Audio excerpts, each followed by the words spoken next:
Dans leur plainte, ils allèguent que l'administration Trump a violé les lois sur la suspension d'expulsion, la loi sur la procédure administrative et le 5e amendement qui garantit en procédure régulière le suivi, autrement dit, des règles de base là, quand on est accusé de quelque chose légalement aux États-Unis. En envoyant M. Abrego Garcia dans le centre de confinement sans aucune audience, la demande spécifie que le gouvernement a manqué à ses obligations garanties par la Constitution. M. Abrego Garcia a aussitôt déposé un recours en habeas corpus, arguant que le gouvernement salvadorien le détenait à la demande expresse de l'administration Trump. Une demande en habeas corpus est une procédure juridique qui vise à contester la légalité de la détention d'une personne. Ça vient du latin et ça se traduit littéralement comme avoir son corps ou maîtriser ce qui arrive à son corps.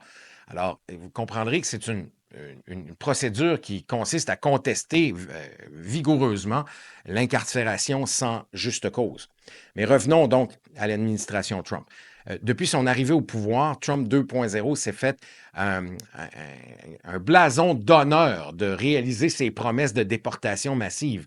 Or, comme il y a je dirais comme dans la majorité des promesses de Trump, il y a un insondable gouffre entre les promesses faites et les résultats concrets qu'on sent, qu'on est capable en fait de calculer. Là. On est à des années-lumière des déportations massives qui étaient promises par Trump. On sent que s'est installée d'ailleurs une panique dans la machine trumpienne parce que les chiffres, eux, ne mentent pas. Il y a plus, en fait, il n'y a pas plus de déportations en ce moment qu'il y en avait durant la présidence de Barack Obama. Et c'est là où le bas blesse, hein, parce que c'était l'une des promesses fondamentales, viscérales même, de sa campagne en 2024. Et quand la panique s'installe, tous les moyens deviennent justifiés afin d'arriver à ses fins. Et c'est là que la cruauté s'installe. L'administration Trump paie 6 millions de dollars au Salvador pour héberger 300 hommes pendant 1 an. Trump et le dirigeant salvadorien s'en sont publiquement vantés.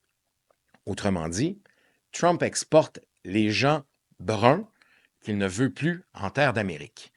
Les plaignants affirment dans leur requête en habeas corpus que l'administration sait que les détenus au centre de détention des terroristes sont soumis à la torture. Leur plainte détaillée explique les conditions effroyables de ce centre.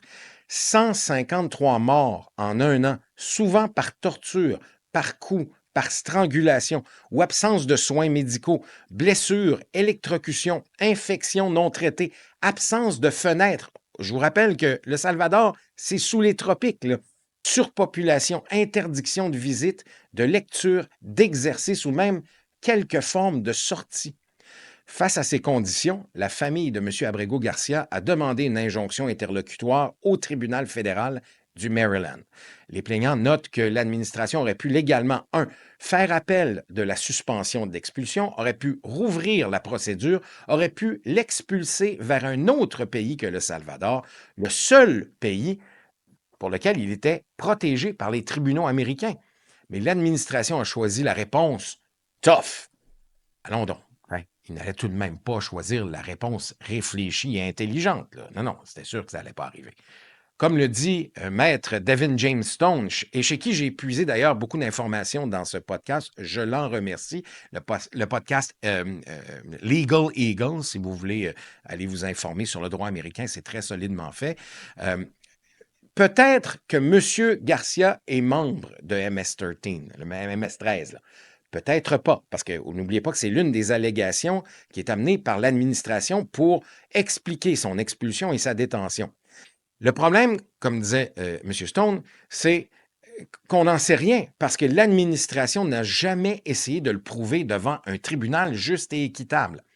Mais comme le président Trump n'est pas exactement une sommité intellectuelle ni une personne qui s'enfarge dans la subtilité et la nuance, au lieu d'opter pour les procédures légales garanties par la Constitution américaine, il a choisi de décréter que le pays faisait face à une invasion de la part d'un gang, c'est-à-dire le MS-13, qui, ironiquement, si vous connaissez un peu l'histoire de ce gang-là, a été fondé dans les années 80 à Los Angeles et par la suite a été exporté vers le Salvador. Et donc, que les États-Unis, dans cet état de fait, cette invasion de ce gang de rue, qui n'en est pas une, se trouvait de fait en guerre. Et c'est comme ça que l'administration justifie l'utilisation de pouvoirs extraordinaires, de pouvoirs exécutifs d'urgence.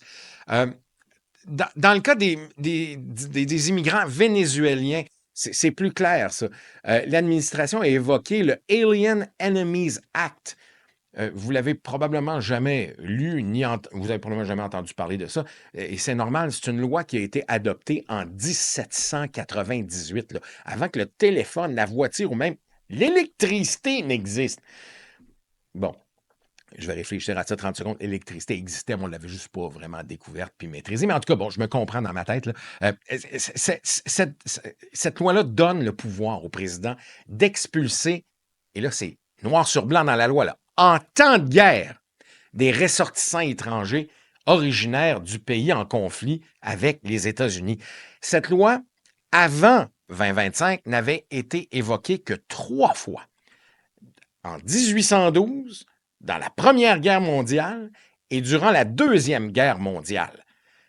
Et rappelez-vous d'ailleurs, je ne sais pas si vous avez peut-être lu sur l'histoire américaine, il y a eu toute une histoire ignoble d'internement des ressortissants japonais lors de la Deuxième Guerre mondiale, mais c'est à l'aide de cette loi-là de 1798 qu'on l'avait fait. C'est une sordide page dans l'histoire américaine. Cependant, j'en parle, mais l'expulsion spécifique de M. Abrego Garcia ne s'appuie pas sur cette loi. La seule justification qui a été avancée est une allégation vague et non étayée d'affiliation à MS-13. Le département d'État n'a jamais présenté la moindre preuve que M. Abrego Garcia est un membre de MS-13 ou d'une organisation criminelle. Il n'a jamais été reconnu coupable ou même accusé d'un crime. En réponse à la demande d'injonction de l'administration, elle a dû admettre devant les tribunaux que l'expulsion de M. Abrego Garcia vers le Salvador était une erreur administrative. Mais malgré cette admission, l'administration a soutenu que le tribunal du Maryland ne pouvait pas accorder de recours à M. Abrego Garcia, arguant que l'affaire devait être portée en habeas corpus devant un tribunal ayant juridiction sur le gardien du détenu. En ce moment, c'est le Salvador. Et donc, dans la logique des avocats de l'administration Trump, oui, nous avons commis une erreur, une grossière erreur administrative, mais il est hors de question qu'on la corrige parce que c'est au Salvador de la corriger. La juge fédérale dans le dossier, Paula Zanis, a rejeté les allégations sans preuve de l'administration, déclarant qu'une telle accusation de gang nécessite une procédure robuste réelle. Le 4 avril, elle a ordonné à l'administration Trump de faciliter et effectuer le retour de M. Kilmar Abrego Garcia aux États-Unis avant le 7 avril. La Maison-Blanche et le Salvador ont évidemment moqué cette décision. L'administration a fait appel, mais la Cour d'appel a rejeté ces arguments, affirmant que le gouvernement ne peut pas enlever une personne légalement présente et l'expulser sans respecter les procédures judiciaires et sans la tenue d'un procès. La Cour suprême a ensuite accordé un sursis temporaire de la décision de la Cour d'appel, puis le 10 avril dernier, elle a unilatéralement rejeté la demande de l'administration Trump. Les juges ont estimé que l'ordre de faciliter le retour devait être cependant clarifié, car ordonner d'effectuer le retour pourrait dépasser l'autorité judiciaire, notamment si le Salvador refuse de coopérer. Depuis cette décision, l'administration Trump interprète cet arrêt de la façon la plus minimale possible, affirmant qu'il suffit de lever les obstacles intérieurs afin de respecter l'esprit de la décision rendue par la Cour suprême.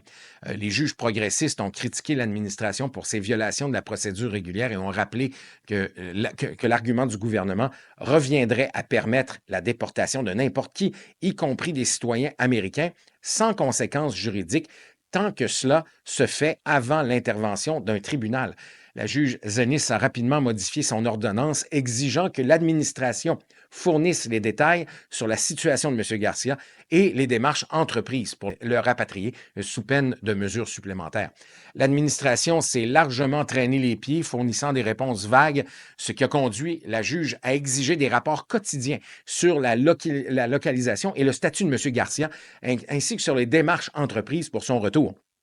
Le 14 avril, Trump et Bukele se sont moqués du système judiciaire lors d'une réunion télévisée, tandis que Stephen Miller, un conseiller de Trump, affirmait que l'expulsion de M. Garcia n'était pas une erreur. Pourtant, l'administration a reconnu son erreur à plusieurs occasions devant la justice. À ce jour, bien que M. Abrego-Garcia ait réussi à rencontrer un sénateur du Maryland, Chris Van Hollen, il n'y a toujours rien qui se passe là-dedans. C'était la première fois depuis le 12 mars que sa famille, en fait, avait des nouvelles de M. Abrego-Garcia et c'était la première personne en dehors de la prison que M. Abrego-Garcia rencontrait. Si vous n'êtes pas encore convaincu de la cruauté de cette façon de faire, moi, je vous dis, la cruauté est un mode de fonctionnement pour ce gouvernement-là, pour le régime autoritaire de Trump 2.0. Saisir une personne dans la rue, l'arrêter sans lui lire ses droits, sans lui permettre de consulter un avocat, des droits garantis selon le célèbre arrêt de 1966, Miranda versus Arizona, l'expulser du pays sans se soumettre à une procédure judiciaire équitable. Je veux dire, qu'est-ce que ça prend de plus pour démontrer que c'est une administration hors la loi et qui est cruelle? C'est des droits qui sont garantis par la Constitution. Faire fi, devrais-je dire plutôt, des ordonnances multiples de la Cour, au point où les démarches judiciaires sont en cours afin d'établir s'il n'y a pas eu outrage criminel devant le tribunal. Cette administration-là a des poursuites par-dessus les oreilles et est à veille d'avoir des poursuites venant des tribunaux eux-mêmes. Et tout ça, je le rappelle, après avoir admis devant le tribunal qu'il s'agissait d'une erreur administrative, mais que personne ne souhaitait la corriger, alors que même la Cour suprême leur en a donné l'ordre. Tout ça sans se soucier le moindrement de la souffrance générée, c'est inimaginable comme décision. Je me souviens encore des leçons de mon ami René Villemur, autrefois éthicien, maintenant député du Bloc québécois à Trois-Rivières. Il définissait le mot « respect » par ses racines étymologiques, c'est-à-dire le préfixe « ré » ou « re » qui évoque la répétition, et « spectare » qui est le verbe « voir » en latin. Alors, si vous suivez l'explication donnée par René Villemur, le respect, c'était savoir jeter un second regard sur une chose afin de ne pas heurter inutilement. Cette administration heurte aveuglément, sans discrimination, et le plus certainement du monde inutilement.